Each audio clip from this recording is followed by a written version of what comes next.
Hero Class Civil Warfare by Rogue Druid. Chapter 5 Economic Downfall.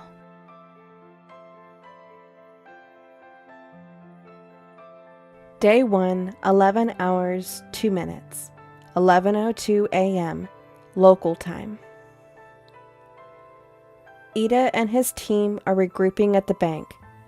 Shoji Mezzo looked over the wall of holograms and camera feeds from across the city, his top arms folded across his chest as the lower four deftly manipulated the images on the screens. Todoroki and Tsuburaba are holding, but Todoroki retreated back to the far side of the street. Mezzo had been impressed by the outfit given to him the day before, courtesy of Mei and Momo. It consisted of deep blue slacks, a crisp white shirt, somehow tailored for all his arms, and a black tie. Along with those were a pair of black suspenders, a deep green and black vest, a new mask, and a matching hat. His hat was a full-on Stetson, broad curled rim, angled pinch, and tanned leather for the band. Alongside his boss, it was clear that he was the muscle, the left hand. The mask itself was slightly different from his usual cloth. It was taller, coming to just under his eye sockets, and made of a tougher plastic material. After taking a few minutes to adjust, it had seemed to practically melt into his skin along the edge, and the note from Hacker and Forgery informed him that it was able to filter the air. That was a nice benefit. "Radio check," came the voice of Izuku from the table behind him. "This is Blackout. Nightmare and I are both losing steam. The sunlight has reached the end of the block and is pulling up on the doors. We are pushing our limits as it is." "This is Hold Up. The standoff's getting tense. We've both taken to resting on our sides of the street, but sooner or later the tension's gonna blow. They keep looking like they're ready to jump the gun." "This is PR. I got the bank vault open and the objective's been retrieved. Waiting for the ground team to open the exit." "This is Smuggler. Bank sub-basement is estimated 5 minutes from contact." "Larceny here. Beta charges placed. Detonation is at your command." "Forgery speaking. We are still looking for Objective 3, but we have Number 2 held captive and ready for transport. We require an opening to get underground."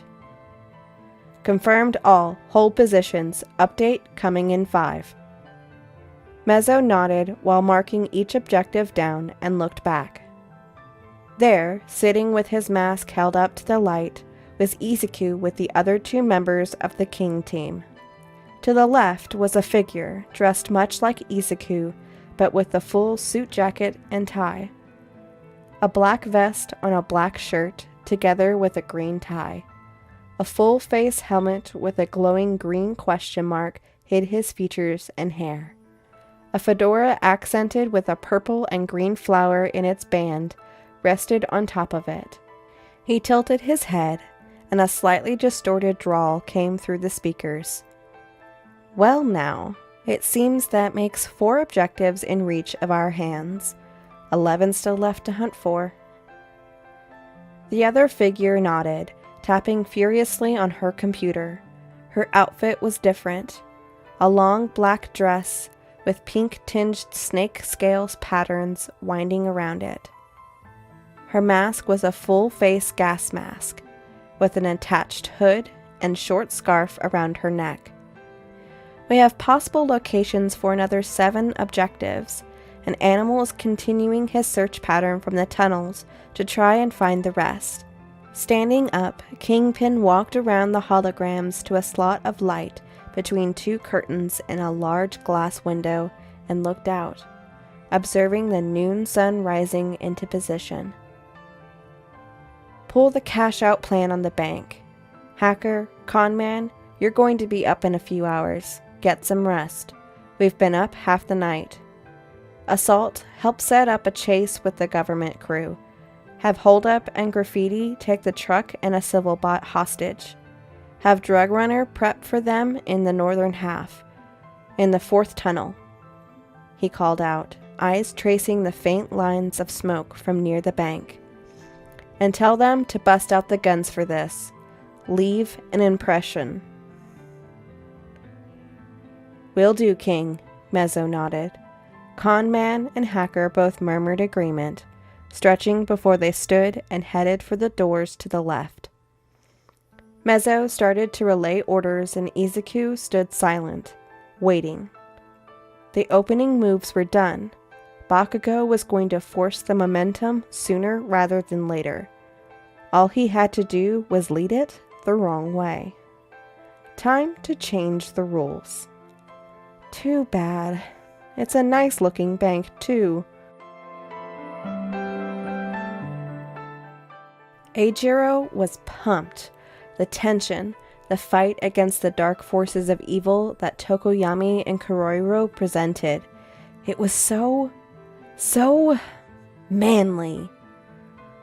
And he got to work with Tetsu. The two of them had a hell of a time blocking and catching the coming vehicles. Even with strength and durability, momentum was still momentum, and Dark Shadow had a hell of a throwing arm. As the bright light of high noon finally began to hit, he watched the two villains retreat into the bank. Kuroiro turned the dark space behind the glass into a wall of twisting shadows as the two vanished. Bakugo stood next to him, standing at the end of the street. A moment passed, and he reached up, tapping his earbud. Ida, swing wide to flank. Shiozaki, try and clear an entrance on a higher floor. We'll charge in 60 seconds. As they gathered, ready to move, there was a sudden sound in the silence. Bakugo's phone was ringing. What the fucking hell? He muttered. Eijiro was sure Bakugo had silenced it. Weird. Bakugo lifted it and saw a new text message with another video stream link. He glanced up and scowled before tapping the link. A moment of loading later, it started to play. Ah, Kachan, I have to say, you and your teams have been impressive so far. Ida even found the access point. I was sure that would be a secret for a while longer. Get to the fucking point, Deku. What the fuck are you calling me for? Oh, just keeping you away from the bank for a bit longer. Don't want you caught in the blast radius after all. Enjoy the show. With a click, the stream cut off. Tetsu paused, blinking in confusion, looking at the bank. What does he mean by blast? Things happened quickly, but everyone would remember it for years to come. First was a flash. The windows on the bottom floor, no longer concealed by Kuroiro's blinding smoke, was blasted out by a shockwave, followed by a burst of flames. Along the central column of the building, more explosions rang out in quick succession, the windows blowing out in a cascade of broken shards leading up. For a moment, it was still. Before, with a slow, echoing crash, the building began to fold in, collapsing in on itself, sending a cloud of dust racing through the streets. All of the teams present covered their faces, trying to see through the dust as it lingered. When it finally began to thin, they almost wished it hadn't. The building was gone. Nothing but rubble spilling into the adjacent buildings and the street in front of it. He blew up the building. Sato was trying to stay calm, but Kirishima could see the faint glint of terror in his eyes. At that moment, he couldn't blame him. This was suddenly far more real than he thought it would be.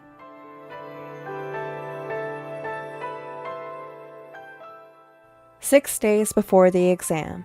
Lunch.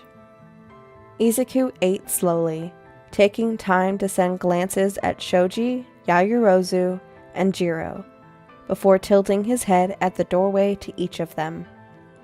Soon enough, Izuku cleaned off his plate and slowly made his way to the door. Out of his periphery, he could see Jiro and Yaoyorozu stand and walk to empty their tray, and Shoji beginning to stand as well. He pulled out a notebook, flipping through to the new pages he had started last night. Rewritten notes about the 3 people who had confirmed villain status, or at least implied it. Shoji's questions were mostly limited to his arm's capabilities, how complex and how detailed he could manipulate his flesh. A quick sketch of a possible villain attire added to the paper. Similar sketches and notes filled pages for Yaoyorozu and Jiro, though he left the weakness section blank. If they paid attention and decided to suddenly defect and join the heroes, he'd rather keep the weaknesses he had noticed as surprises. He stood and waited, and soon the two girls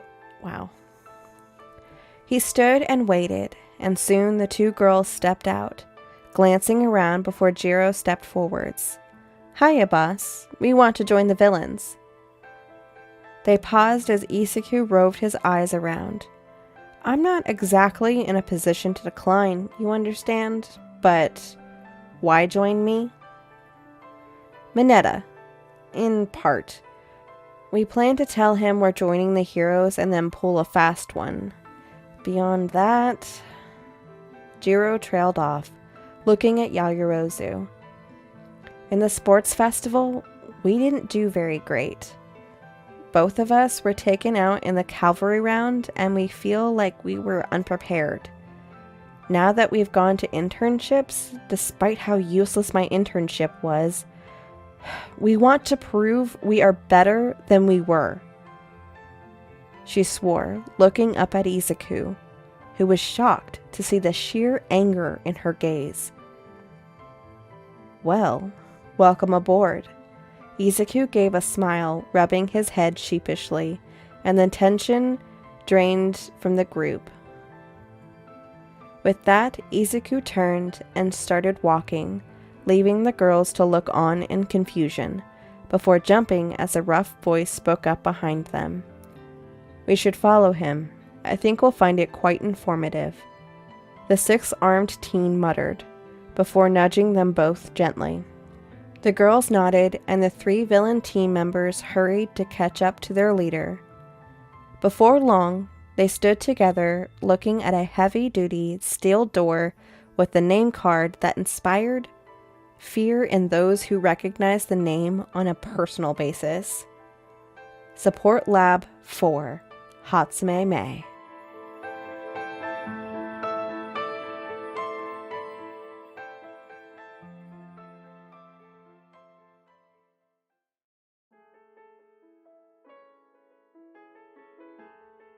Hey guys, it's Tempe.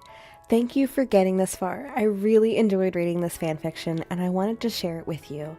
So many people wrote their own takes on how the Civil War for AU would go down, but I enjoyed this one specifically. So if you enjoyed this as much as I did, please consider giving me a like, comment, or subscribing. If you have any suggestions that you would like me to read, please leave a comment or send it to the email in the description. That's everything, so I will see you in the next one. Bye!